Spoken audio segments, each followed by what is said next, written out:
बिस्मिल्लाहि मिनश्शैतानिर्रजीम बिस्मिल्लाहिर्रहमानिर्रहीम। आज हम करने जा रहे हैं ये एक्सरसाइज कंप्लीट करेंगे और क्वेश्चन नंबर 3 कर रहे हैं। हम क्वेश्चन नंबर जो 3 है उसमें कह रहा है कि बताएं, आइडेंटिफाई करें diagonal, scalar and unit matrix को, ठीक है, और आइडेंटिटी मैट्रिक्स को भी। और अगर हम पार्ट ए देखें तो 4 0 0 4, इस मैट्रिक्स को अगर हम देखें तो जो ये मैट्रिक्स है ये मैट्रिक्स है, कौन सा मैट्रिक्स है ये जनाब जी, एक तो ये डायगोनल भी कहला सकता है, लेकिन ये स्केलर मैट्रिक्स है। क्योंकि स्केलर मैट्रिक्स में स्केलर मैं इसलिए कह रही हूँ क्योंकि अगर हम देखें स्केलर में हमने पढ़ा था कि जो इसकी ये जो है मैट्रिक्स की डायगोनल, ये जो है ये सेम होगी। तो इस क्वेश्चन में सेम है, इसलिए हम इसे कह सकते हैं कि this is scalar matrix, this is scalar matrix. अब सेकंड अगर मैं देखूं वो है part number B. Part number B है 2 0 0 -1। ये जो पार्ट है ये देखें तो ये जो है ये स्केलर मैट्रिक्स नहीं है, और हम इसे कह सकते हैं कि ये जो मैट्रिक्स है ये है डायगोनल मैट्रिक्स, ठीक है। This is called diagonal matrix because ये जो है इसकी एंट्री ये क्या है, ये रियल नंबर है, इसलिए हम इसको कहेंगे डायगोनल मैट्रिक्स, डायगोनल मैट्रिक्स।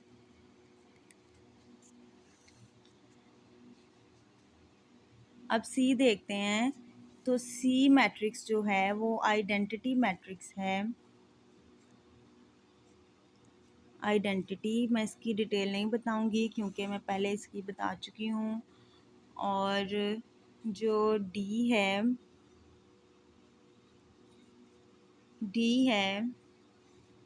वो है 3 0 0 0।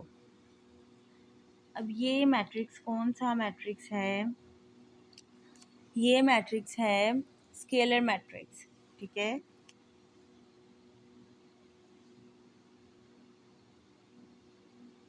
स्केलर मैट्रिक्स है, सॉरी ये स्केलर नहीं, ये डायगोनल मैट्रिक्स है बिकॉज जो स्केलर मैट्रिक्स है उसकी जो ये एंट्री है ये सेम होती है। और ये 0 था, मुझे लगा 3 है, लेकिन ये 0 है, इसलिए ये है डायगोनल मैट्रिक्स।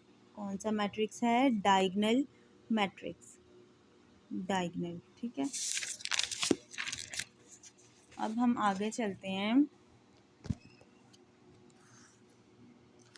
आगे वाला जो क्वेश्चन है वो हमारा ई है। क्वेश्चन नंबर ई है 5 - 3 0 0 1 + 1। तो अगर हम इस मैट्रिक्स को सीधा करें तो 5 में से 3 निकालो तो आ जाएगा 2 0 0 2।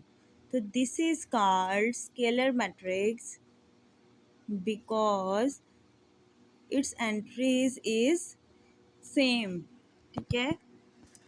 अब क्वेश्चन नंबर 4 देखते हैं। क्वेश्चन नंबर 4 में कह रहा है find negative of matrix A B C D and E when. वो कह रहा है नेगेटिव मैट्रिक्स हमने फाइंड करना है। नेगेटिव मैट्रिक्स फाइंड करने के लिए हम क्या करते हैं, नेगेटिव मैट्रिक्स की अगर हम डेफिनेशन देखें तो ऐसा मैट्रिक्स नेगेटिव मैट्रिक्स कहलाता है। Let A be a matrix then it's negative minus A, यानी कि उसकी जो एंट्रीज़ हैं जो पॉजिटिव होती हैं वो नेगेटिव में चेंज हो जाती है और जो नेगेटिव होती हैं वो पॉजिटिव में चेंज हो जाती है। मैं इसलिए रिवाइंड करवा रही हूँ आपको ताकि आपको एक दफ़ा पता चल जाए।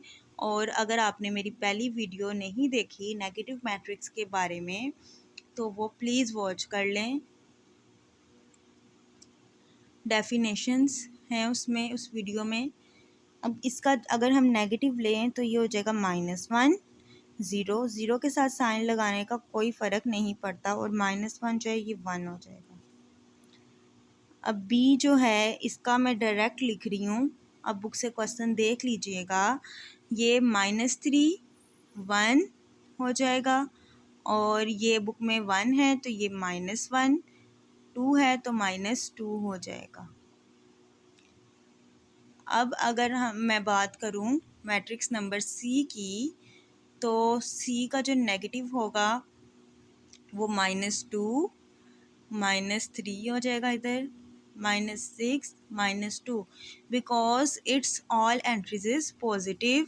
तो ये नेगेटिव में चेंज होकर सारी नेगेटिव हो जाएंगी। डी मैट्रिक्स जो है वो हो जाएगा पॉजिटिव का 3 -2 -5 और पॉजिटिव का 4।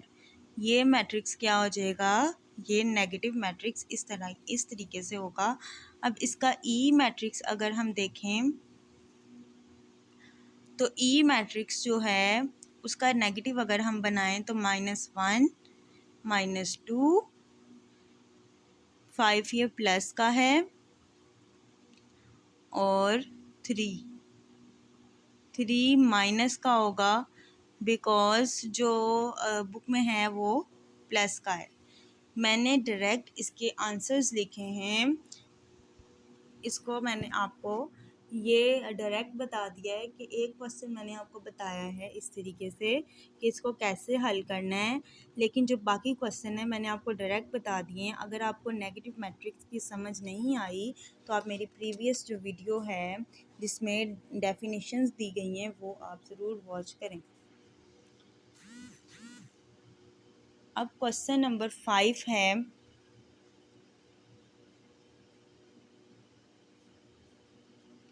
Question number find the transpose of each of the matrix का ट्रांसपोज फाइंड आउट करें।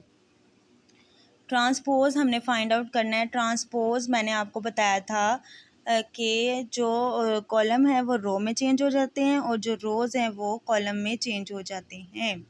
0 1 -2 इसका अगर ट्रांसपोज लें तो एक तो ऊपर टी आ जाएगा,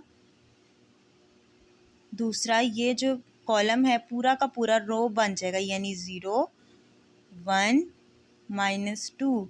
this is called transpose of ए।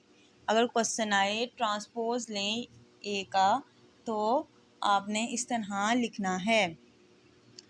अब क्वेश्चन नंबर बी अगर पार्ट में इसका करूं तो 5 1 -6 इसका ट्रांसपोज जो है बी के ऊपर टी आ जाएगा छोटा और ये रो है ये कॉलम में चेंज हो जाएगी। और अगर मैं इसका क्वेश्चन नंबर सी करूं, क्वेश्चन नंबर सी करूं इसका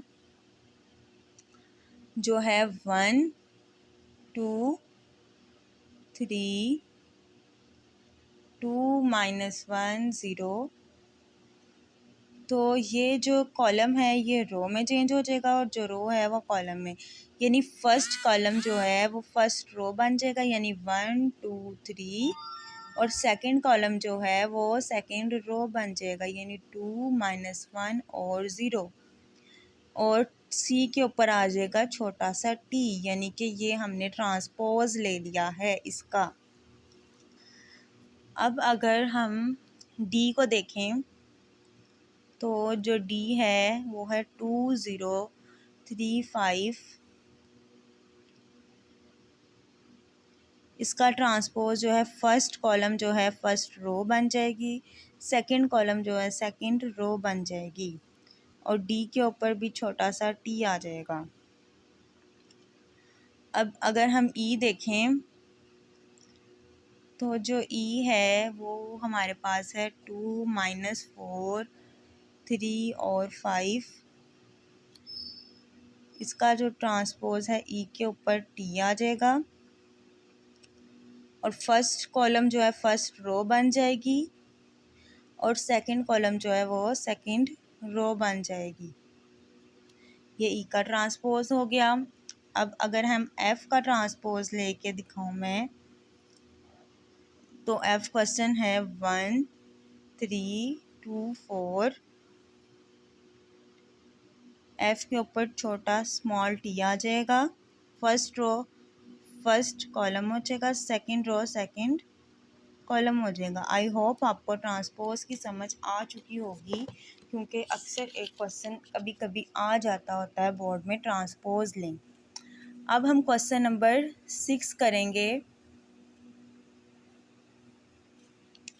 क्वेश्चन नंबर 6 में कह रहा है कि वेरीफाई करें कि, पहले मैं बता देती हूँ, ए हमारे पास गिवन है 1 0 2 1 और बी हमारे पास गिवन है 1 2 1 0 और हमने फाइंड ए वाला पार्ट जो है वो मैं आपको करवा रही हूँ अभी।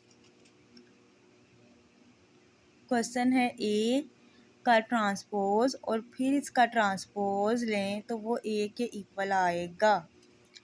यानी कि अगर हम ए देखें तो ए जो है हमारे पास,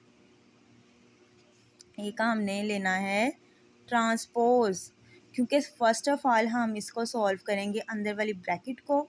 ठीक है, तो ए का ट्रांसपोज लेंगे तो फर्स्ट ए है हमारे पास, इसका ट्रांसपोज लेंगे तो फर्स्ट रो, फर्स्ट जो रो है उसको हम कॉलम में चेंज करते हैं या कॉलम को रो में चेंज करते हैं, कॉलम को रो में चेंज कर लेते हैं, क्योंकि मैंने आपको अभी तक कॉलम का ट्रांसपोज लेना बताया है।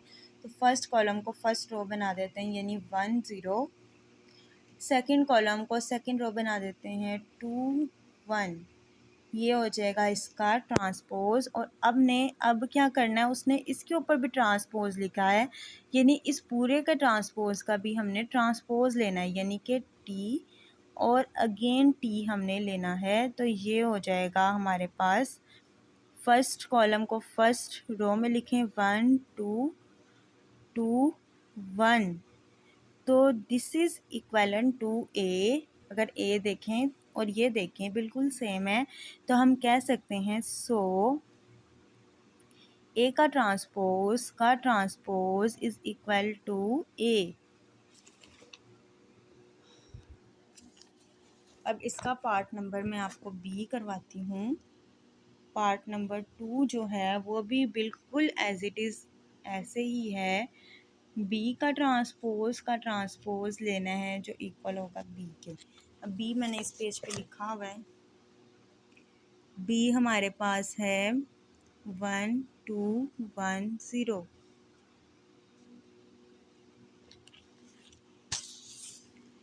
अब बी का हमने ले लेते हैं ट्रांसपोज।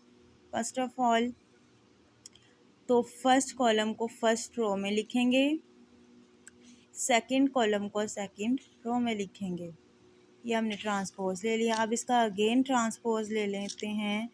तो अगेन जब हम ट्रांसपोज लेंगे तो फर्स्ट कॉलम को फर्स्ट रो में लिखेंगे तो 1 1 और सेकंड कॉलम को सेकंड रो में लिखें तो 2 0। This is equal to B.